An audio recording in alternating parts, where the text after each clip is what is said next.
Love and Unconditional Love. Continuation of Chapter 15.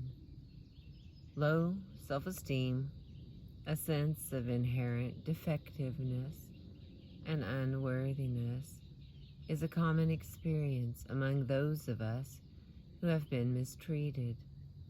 It is also common among those who have developed an illness, such as alcoholism, chemical dependence or codependence, an eating disorder, or a similar condition, wherein one feels like a victim. Related to several important factors, including inability to control alcohol, drugs, eating, other people, or whatever, we believe that we are simply not worthy of receiving love. Rather than believe we are unlovable, we can shift to believing that we do not need love. This translates into, I don't want to be loved. And then finally to, I will reject love no matter who gives it to me. From Gravitz and Bowden of 1985. We end up with frozen feelings, or an inability to fully experience feelings and emotions, especially including love.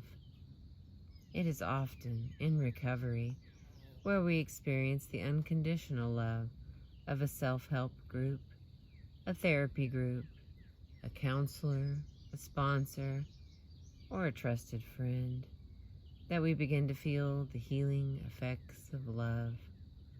Indeed, love is the most healing of our resources, and it takes several years of being so loved to get well and stay well, and then we can begin to love others in return.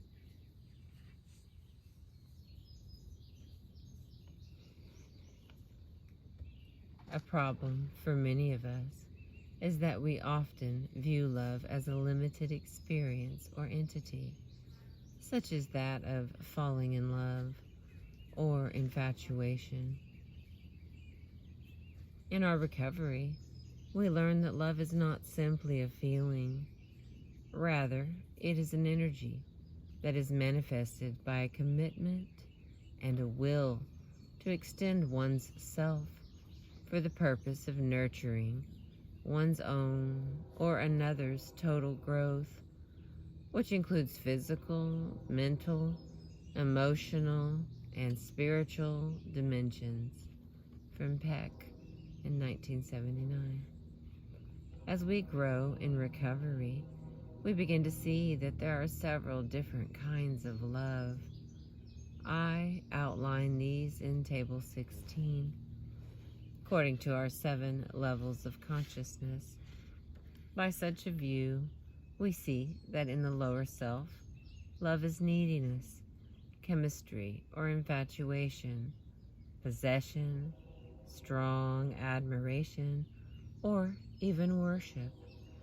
In short, traditional romantic love.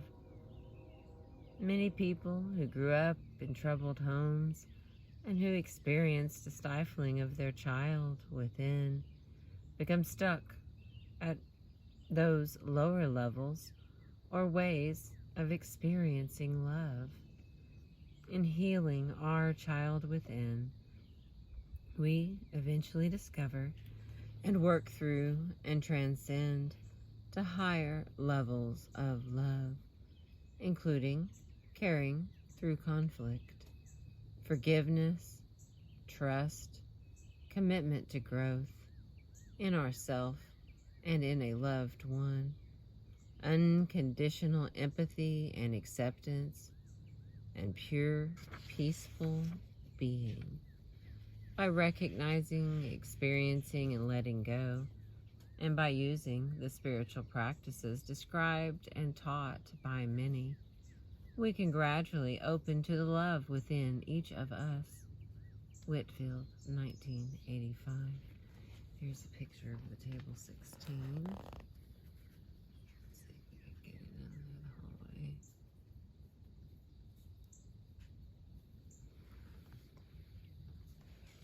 finally, we learn that love is what we and what our higher power, as we understand it, use to heal ourselves. It is what is ultimately healing in group therapy, counseling, friendships, meditation, prayer, or whatever.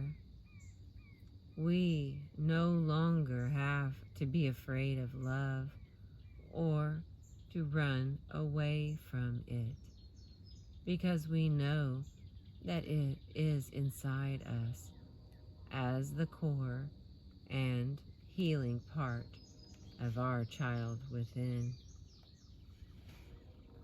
Our observer self. As we evolve and grow in our recovery, we discover that there is a part of us, perhaps located somewhere in the higher self of our child within, that is able to step back and to watch, witness, or observe what is happening in our life. For example, many people have experienced becoming extremely upset and then detaching from their upset and feelings to such an extent that they find themselves actually observing themselves in the upset. Sometimes there is an out-of-body experience, so that they are able to see themselves or a representation of themselves having the upset. This ability can be facilitated by practicing guided or eididic imagery and visualizations from Small of 1985. Closing the eyes, the person visualizes or otherwise imagines the scene or activity about which there is concern. One can then visualize a positive solution to the upset. This can also be done while meditating. Done constructively, this is a healthy practice. Deichmann and others call this powerful and freeing part of us the observer or observing self. Excuse me. The Western psychological literature refers to the observing self as the observing ego, but does not explore the special nature of the ego and its implications for understanding of the self. It, thus, continues to miss the dynamics, the meaning and importance of the observer self, and its theories of the self remain somewhat confused. The observing self is central to our recovery.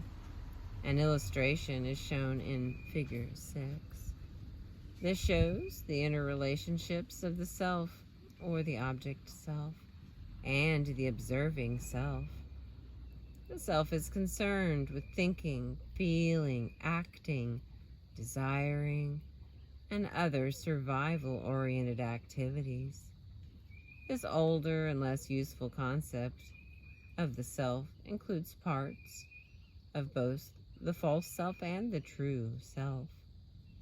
However, the observer self, a part of who we really are, is that part of us that is watching both our false self and our true self.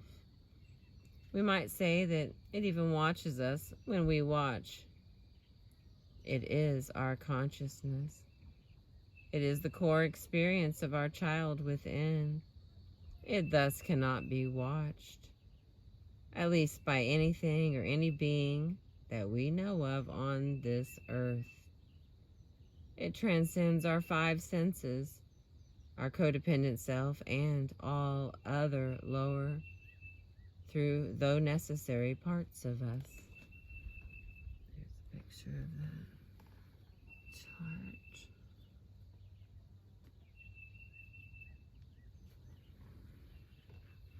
Adult children may confuse their observer self with the kind of defense they may have used to avoid their real self and all of its feelings. One might call this defense a false observer self, since its awareness is clouded. It is unfocused as it spaces or numbs out. It denies and distorts our child within.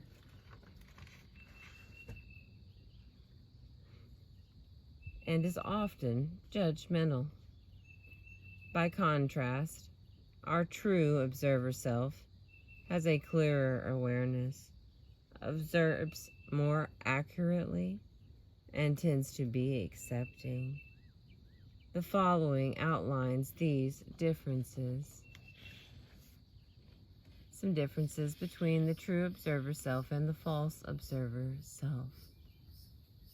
Expanding, some true for awareness is clearer, and for false is clouded. The focus observes when it's true, it spaces out or numbs out when it's false. Its feelings observes accurately if it's true, it denies if it's false. Attitude is accepting if it's true, and it's judgmental if it's false. Expanding our consciousness, we can soon become aware of our part in the larger drama, the cosmic drama, by watching our own personal dance or melodrama. We can begin to learn that our observer self is that part of us which, when we realize we are really carrying on, can step back and observe the carrying on through the power of our imagination. By doing so, we often bring into play the powerful defense of humor by laughing at ourselves for taking it all so seriously. Deichmann said, "The observer self is not part of the object world, formed by our thoughts and sensory perception, because literally it has no limits. Everything else does. Thus, everyday consciousness contains a transcendent element that we seldom notice, because that element is the very ground of our experience. The word transcendent is justified because if subjective consciousness, the observing self, cannot itself be observed, but remains forever apart from the contents of consciousness, it is likely to be a different order from everything else. Its fundamentally different nature becomes evident when we realize that the observing self is featureless. It cannot be affected by the world any more than a mirror can be affected by the images it reflects. As our observer self becomes more prominent, our lower or object self tends to recede. Primary identification with our lower self tends to be associated with suffering and illness.